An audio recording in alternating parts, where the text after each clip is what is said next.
let me say this. The fruit of the Spirit, one of the greatest fruits of the Spirit, is the gift of love. It's the gift of love. We want to ask you, please don't walk down the middle aisle. Please do not walk down the middle aisle.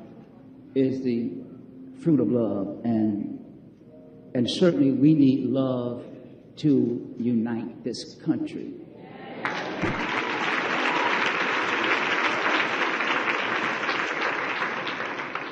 Mr. Trump came to the Impact Television Network after being invited to many, many other networks to see and to hear and let the African-American community hear what his heart is, what he wants to say. Now, this is his, first of all, let's say that this is his first African-American church he's been in, y'all. Hey.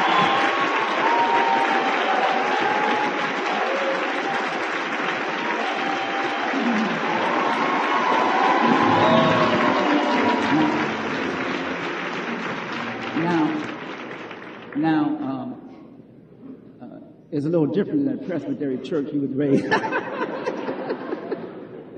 But I want to say this.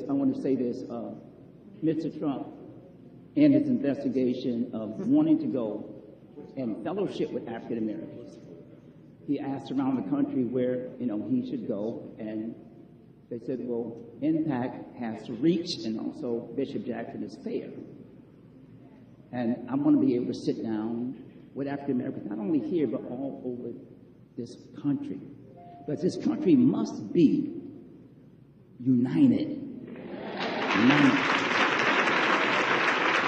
And originally it was stated that Mr. Trump would not have any words to say but a greeting. But Mr. Trump came prepared to say a greeting in a few words that he wants to say. Coming to Detroit, he feels like that it is important that he just don't sit down. And so, yes, he just don't sit down, that he wants to come and to just say a few words. And we said to him, now, I want all the press and everybody to know it was not scheduled to be that. He was going to come in and sit down and have service after the interview, and then he has to go and do his other business in the city of Detroit. But since Mr. Trump, a man wants to say a few words, we're going to allow him. Will we bring the podium out, please, while y'all sitting there? We want to ask you.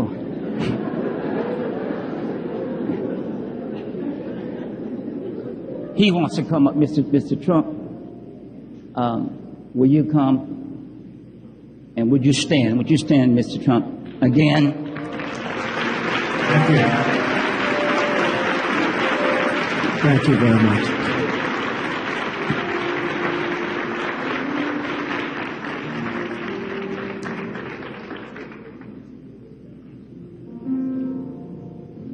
Thank you. That's so nice. Thank you. Thank you, sir. Thank you, sir.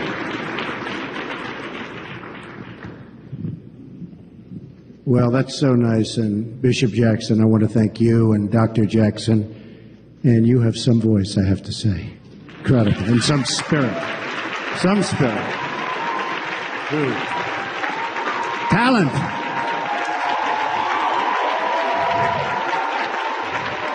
Thank you. Well, I just wrote this the other day, knowing I'd be here, and I mean it from the heart. And I'd like to just read it, and I think you'll understand it maybe better than I do in certain ways. For centuries, the African American church has been the conscience of our country. So true. It's from the pews and pulpits and Christian teachings of black churches all across this land that the civil rights movement lifted up its soul and lifted up the soul of our nation.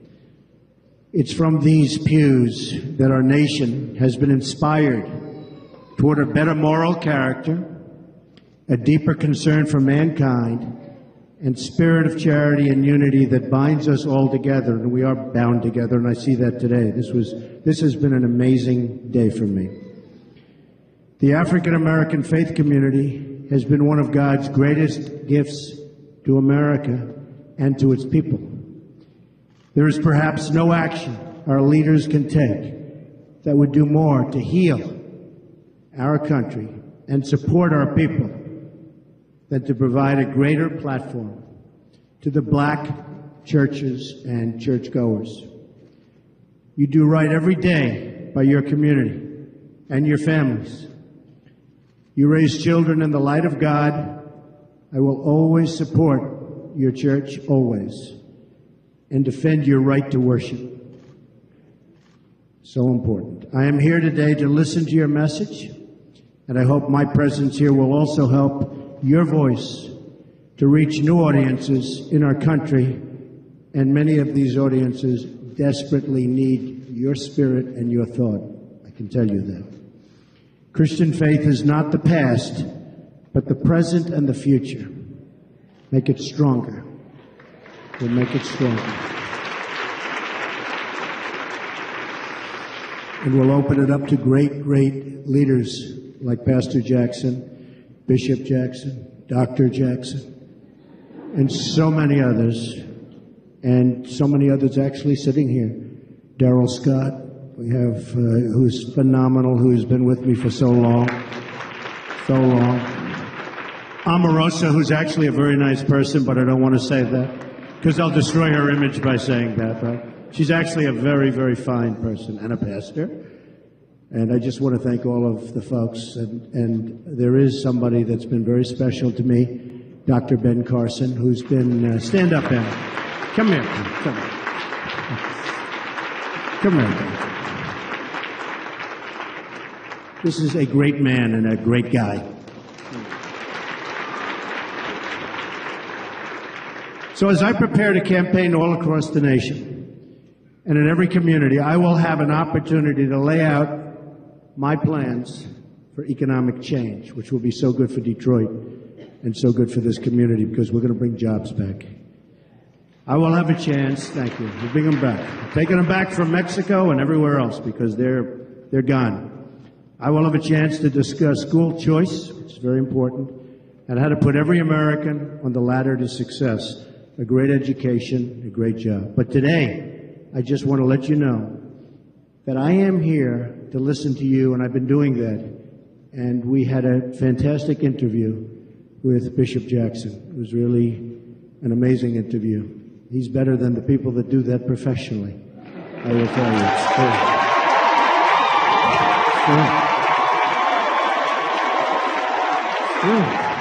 He's better. And I didn't really know what I was getting myself into. I didn't know. Is this going to be nice? Is this going to be wild? He is a great gentleman and a very smart guy. I just hope you don't lose him to Hollywood. That's the only problem. And especially Dr. Jackson. She may be gone. Hollywood is calling. Look at all those television cameras back. Now look at all the television cameras. I'm sorry to do that to you, Bishop, because, one of those things, right? Our nation is too divided. We talk past each other, not to each other, and those who seek office do not do enough to step into the community and learn what is going on. They don't know. They have no clue. I'm here today to learn so that we can together remedy injustice in any form, and so that we can also remedy economics so that the African American community can benefit economically through jobs and income and so many other different ways. Our political system has failed the people and works only to enrich itself. I want to reform that system so that it works for you, everybody in this room. I believe true reform can only come from outside the system. I really mean that. Being a businessman is much different than being a politician, because I understand what's happening. And we are going outside of the establishment. Becoming the nominee of the party of Abraham Lincoln. A lot of people don't realize that Abraham Lincoln the great Abraham Lincoln, was a Republican, has been the greatest honor of my life. It is on his legacy that I hope to build the future of the party, but more important, the future of the country and the community.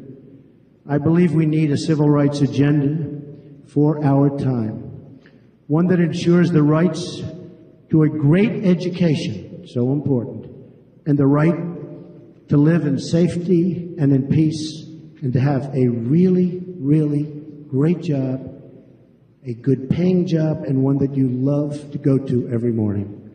And that can happen. We need to bring our companies back.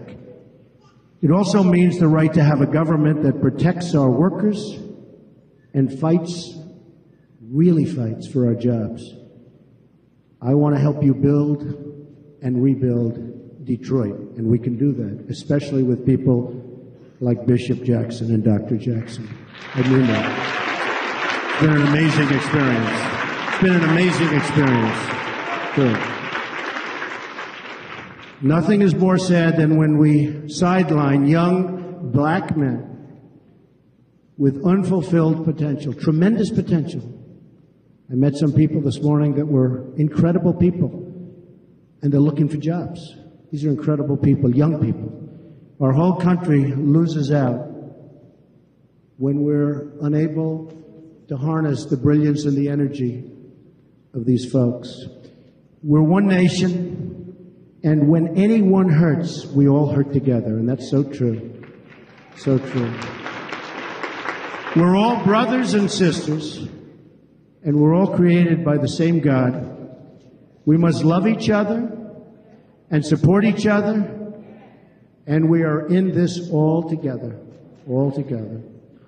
I fully understand that the African American community has suffered from discrimination and that there are many wrongs that must still be made right. They will be made right. I want to make America prosperous for everyone. I want to make this city the economic envy of the world. We can do that. We can do that again. Factories everywhere, new roads and bridges, new schools, especially schools, and new hope. I have been so greatly blessed, and in so many ways, with no greater blessing than my family. I've had a great family. Nothing would make me happier and more fulfilled than to use what I have learned in business and in traveling all over the world. I've sort of seen a lot. To bring the wealth and prosperity and opportunity to those who have not had these opportunities before, and that's many, many people in Detroit. When I see wages falling, people out of work, I know the hardships this inflicts, and I am determined to do something about it. I will do something about it. I do get things done, I will tell you. Some people have strengths. That's one of my, I get things done. I'm going to get things done for you. Please know this, for any who are hurting, things are going to turn around. Tomorrow will be better. It'll be much better. The pastor and I were talking about riding up the street, and we see all those closed stores and people sitting down on the sidewalk and no jobs and no activity. We'll get it turned around. We'll get it turned around, Pastor. Believe me. We're going to win again as a country, and we're going to win again for all of our people. I want to work with you to renew the bonds of trust between citizens and the bonds of faith that make our nation strong. America has been lifted out of many of its most difficult hours through the miracle of faith and through people like Bishop Jackson and Dr. Jackson. So important. People have no idea how important they are. Now, in these hard times for our country, let us turn again to our Christian heritage to lift up the soul of our nation.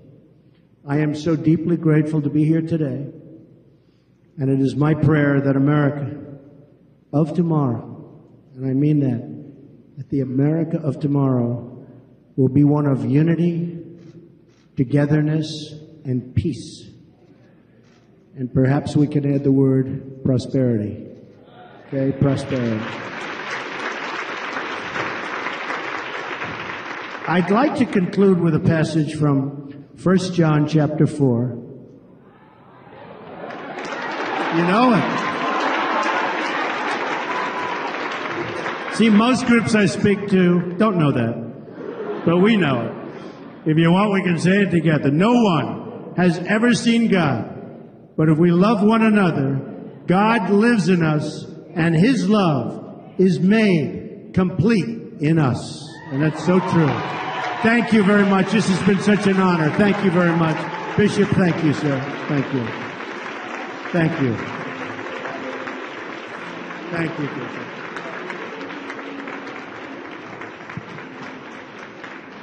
So he has another title now. Preacher. Honey, would you come a moment? My wife and I want to give you something that's going to be a blessing to you.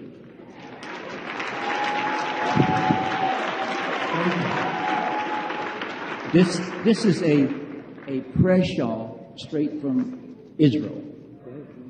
And with this prayer shawl, whenever you're, hold this for me, please. Whenever you're flying from coast to coast, I know you just came back from Mexico, and you'll be flying from city to city. There is an anointing. Anointing is the power of God.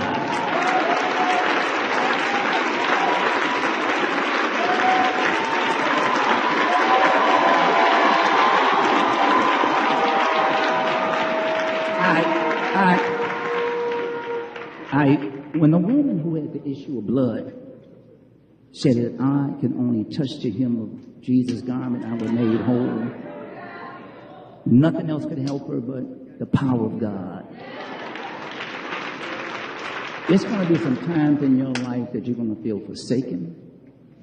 You're going to feel down. But the anointing is going to lift you up.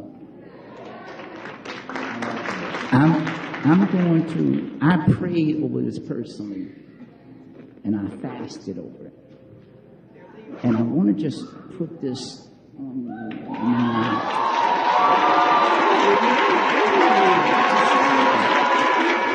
And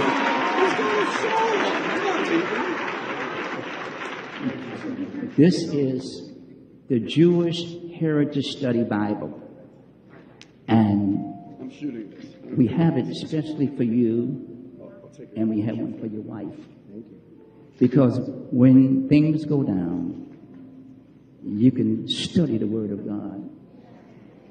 When things seem like it's almost impossible, you will read Mark 9:23, if thou canst believe.